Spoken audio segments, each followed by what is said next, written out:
Okay. ഈ ഒരു question ആണെങ്കിൽ സിമ്പിൾ ഇൻട്രസ്റ്റിനെ ബേസ് ചെയ്തിട്ട് 2020 CHSL ചോദിച്ചൊരു ക്വസ്റ്റ്യൻ ആണ്. ഈ ഒരു ക്വസ്റ്റ്യനിൽ പറഞ്ഞിരിക്കുന്നത് ഒരു മാൻ ലോൺ എടുക്കുവാണ്. എന്തോ റേറ്റ് പെർസെൻറ്റേജിൽ സിമ്പിൾ ഇൻട്രസ്റ്റ് ആണ്. 3 വർഷത്തിന് ശേഷം ഈ loan amount ഡബിളായി.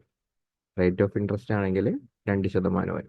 After next 5 year, അടുത്തൊരു 5 വർഷം കൂടി കഴിയുമ്പോഴത്തേക്കും ടോട്ടൽ ഇൻട്രസ്റ്റ് എന്ന് പറയുമ്പോൾ 13,600 ഈ 13,600 equal to same when first amount was 11 and 1/3 years. അതായത് ഈ 13,600 എന്ന് പറയുമ്പോൾ ആദ്യത്തെ എമൗണ്ട് ആദ്യത്തെ റേറ്റ് പെർസെൻറ്റേജിന് 11 ആൻഡ് 1/3 ഇയർ കിട്ടുന്ന പലിശയ്ക്ക് ഈക്വൽ ആണ്. അപ്പം ഞാനാണെങ്കിൽ നമ്മുടെ സമ്മിനെ പി എന്ന് എടുക്കുന്നു, പ്രിൻസിപ്പളിനെ പി എന്നും റേറ്റ് പെർസെൻറ്റേജിന് എന്നും എടുക്കുന്നു. Okay, rate percentage 6, sum P. അങ്ങനെയാണെങ്കിൽ നമുക്ക് ഈ ഒരു കേസ് തന്നെ ആദ്യം നോക്കാം. ഇതാണല്ലോ ഇപ്പം ഈസിലി പിക്ക് ചെയ്യാൻ പറ്റുന്നത്. പി എന്ന എമൗണ്ടിന് 6% നിരക്കിൽ 11/3 എന്ന് പറയുമ്പോൾ നമുക്കതിനെ ഫ്രാക്ഷനിലോട്ട് മാറ്റി കഴിഞ്ഞാൽ 34/3 എന്ന് പറഞ്ഞു കിട്ടും, 34/3 എന്ന് പറഞ്ഞിട്ട്. ഈ ഒരു കാലയളവിൽ കിട്ടിയ പലിശയാണ് 13,600. അതായത് PNR, PNR/100. ഓക്കെ, ദെൻ ഇത് നമുക്ക് കട്ട് ചെയ്ത് കളയുമ്പോൾ നമുക്കിത് 4 വെച്ച് കട്ട് ചെയ്യാം. ദെൻ PR വാല്യൂ, ഇതിൽ നിന്ന് PR വാല്യൂ 12, പിന്നെ 4 0. ഓക്കെ, 10 ലക്ഷം, 1,20,000 രൂപ എന്ന് പറഞ്ഞു കിട്ടും. ഓക്കെ, 12, 4 0. ഇവിടെ ഒരു 400 ഉണ്ട്, ഇൻറ്റു 3, അപ്പോൾ എത്ര വരും? 1,200, പിന്നെ 2 0. ഇതാണ് നമുക്ക് PR/100 എന്ന് ഇവിടെ നിന്ന് കിട്ടുന്നത്. ഇനി നമുക്ക് അടുത്ത് ചെയ്യാനുള്ളതെന്ന് വെച്ച് കഴിഞ്ഞാൽ അവർ പറഞ്ഞ ഓരോ കേസ് ഞാൻ എടുത്തു നോക്കുകയാണ്. ആദ്യത്തെ 3 വർഷത്തെ കേസിൽ പിയും 6ഉം ആണ്. റേറ്റ് 6 ആണ്, ഇത് 3 ആണ്, 3 വർഷമാണ്, 100. ഇതായിരിക്കും പലിശ. ഓക്കെ, സെക്കൻഡ് കേസിൽ പറഞ്ഞിരിക്കുന്ന അടുത്ത 5 വർഷത്തേക്ക് ലോൺ എമൗണ്ട് ഡബിളായി. അതായത് P2P 5 വർഷമാണ്. റേറ്റ് പെർസെൻറ്റേജ് ആണെങ്കിൽ R-2 ആണ്. ബൈ ഒരു 100 ഉണ്ട്. ഈ ഒരു എമൗണ്ട് ആണ് 13,600 എന്ന് പറഞ്ഞിട്ടുണ്ട്. അതെവിടെ നിന്ന് നിങ്ങൾക്ക് കിട്ടിയത്? അത് കിട്ടിയെന്ന് വെച്ച് കഴിഞ്ഞാൽ ഇത് വായിച്ചു നോക്കാം.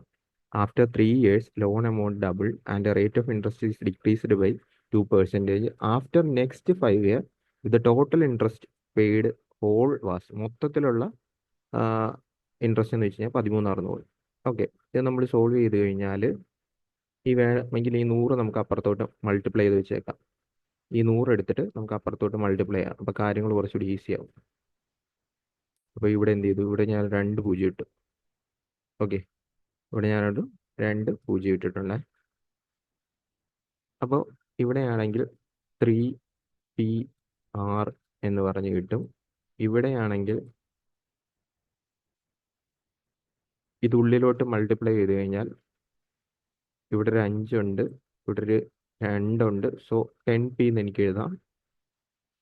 അതിനെ എനിക്ക് 10P എന്ന് എഴുതാം. ദെൻ അത് ഉള്ളിലോട്ട് മൾട്ടിപ്ലൈ ചെയ്ത് കഴിഞ്ഞാൽ 10PR മൈനസ് 20PR എന്ന് പറഞ്ഞു കിട്ടും. 20PR അതിൻ്റെ വാല്യൂ ആണ് 136, 40. ഓക്കെ, 136, 40. ഇനി എന്ത് ചെയ്യുക? 13PR എന്ന് പറയുന്ന 13PR മൈനസ് 20PR എന്ന് പറയുന്നത് 136, 40. ഓക്കെ, 136, 40.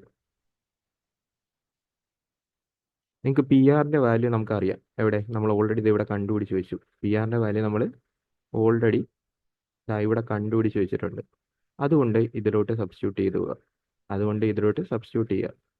സബ്സ്റ്റിറ്റ്യൂട്ട് ചെയ്ത് കഴിയുമ്പോൾ നമുക്ക് 20PR എന്ന് പറയും. 20P എന്ന് പറയുന്നത് 20P, സോറി ഇവിടെ ആറില്ല, കാരണം ഈ 10 ഉള്ളിലോട്ട് മൾട്ടിപ്ലൈ ചെയ്യുമല്ലോ.